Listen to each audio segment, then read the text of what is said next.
Hello everyone, welcome to History and Culture. In 1206, Genghis Khan finally completed the unification of Mongolia's hegemony. Now, he is about to lead his Mongol cavalry to embark on conquest.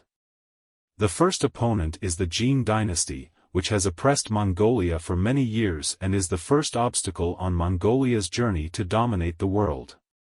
At this time, the Jin dynasty was no longer the fierce and powerful regime it was over 100 years ago.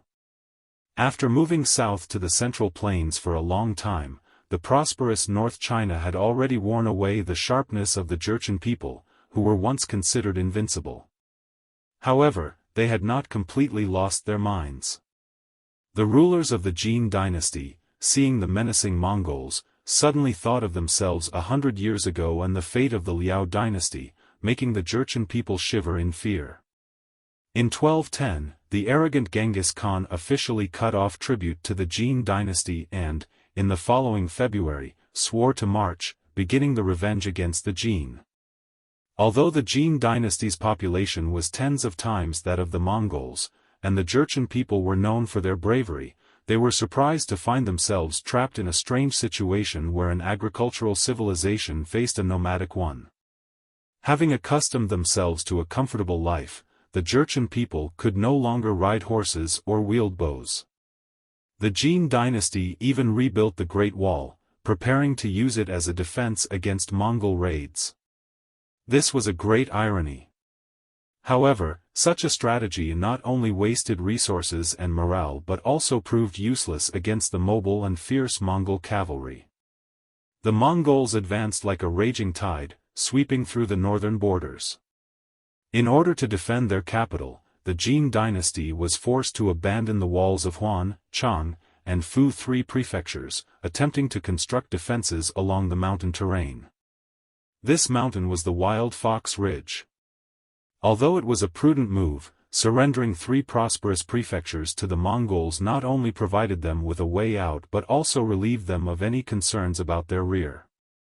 The Wild Fox Ridge, located about 200 kilometers northwest of Beijing, was known as the Endless Gateway in ancient times, representing the boundless unknown world and the intention to stop expansion. During the Warring States period, King Zhaoxiang of the state of Zhao, in order to prevent the Eastern Hu's incursions and ensure the stability of the border, built a military fortress named Endless Gateway, on the northern border of the state of Dai. According to research, the Wild Fox Ridge of the Endless Gateway was located on a natural barrier connecting the North Wilderness, the western regions, and the Central Plains.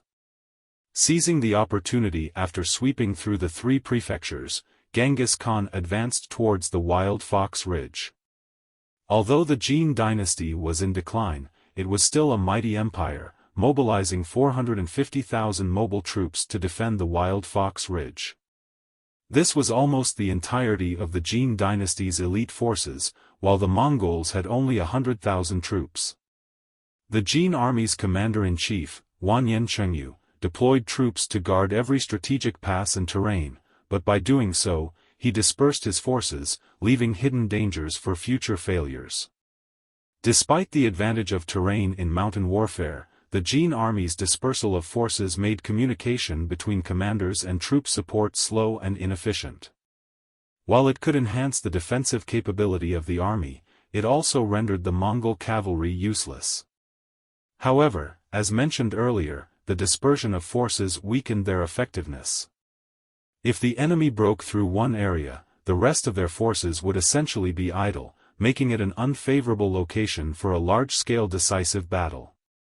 Wanyan Chengyu's decision to disperse his forces along the Wild Fox Ridge was essentially self-defeating. The Jin army, led by Huizihu, Wanyan Nunu, Ding Shui, and then Wanyan Chengyu, numbered 300,000, supplemented by an additional 150,000 mobile troops, totaling 450,000 elite troops, defended the Wild Fox Ridge. The Khitan military advisor Ming proposed to take advantage of the Mongol army's plundering of the Fu prefecture to launch a surprise attack with light cavalry, but this suggestion was not adopted. The commander-in-chief believed that only a combined infantry and cavalry advance would be foolproof. The next day, the army marched north. Genghis Khan spotted the fatal flaw in Wang Yanqingyu's deployment and immediately adopted the strategy of breaking through with concentrated forces. He concentrated 100,000 troops from the central and left wings to attack the War-er-Zui, the northern mouth of the Wild Fox Ridge. Meanwhile, Mongol General Mukhali believed that in the face of many enemies and few of us, they must fight to the death in order to win. Leading the Baru Camp Suicide Squad, they charged into the Jin army's formation.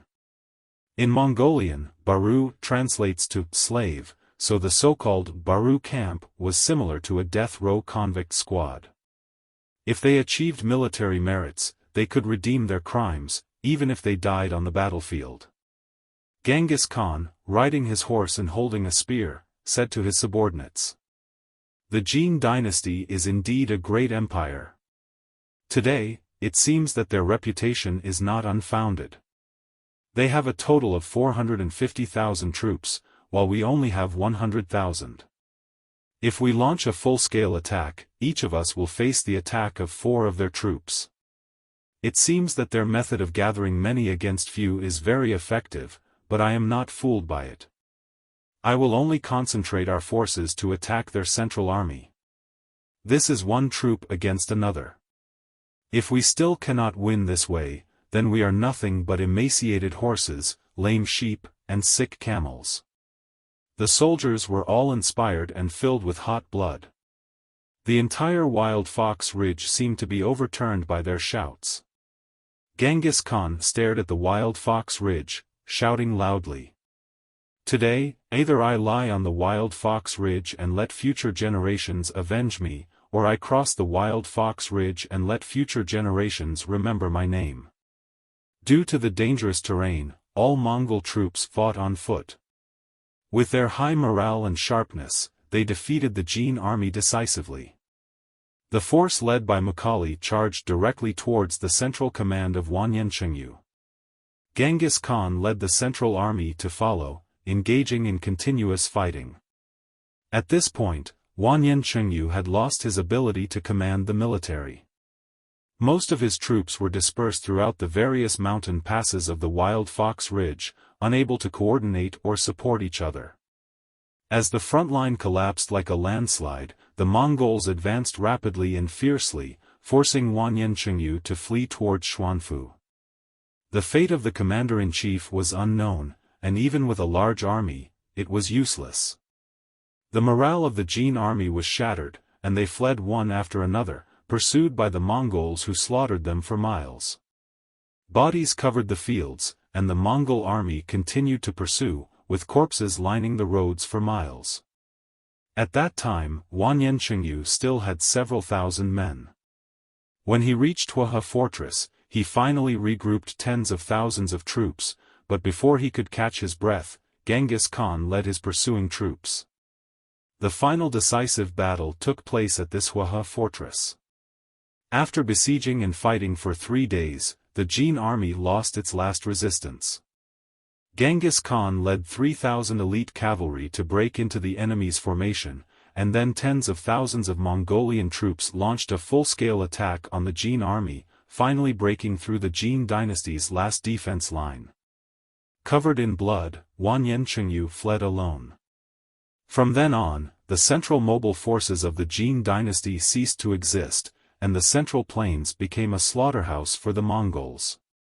Subsequently, the Mongol cavalry continued to advance, traversing the entire Jin dynasty territory. In 1215, they destroyed the Jin capital of Zhongdu. This battle, where the Mongols defeated the Jin dynasty's 450,000 troops with 100,000 men, became the peak battle of Genghis Khan's career. The vitality of the Jin dynasty was completely depleted, and there was no longer any resistance to the Mongols' power. The Mongols' dominance in northern China became established, firmly establishing themselves as the overlords of East Asia. This is History and Culture channel. Like and subscribe are the biggest help and support for us. Thank you everyone. See you next time.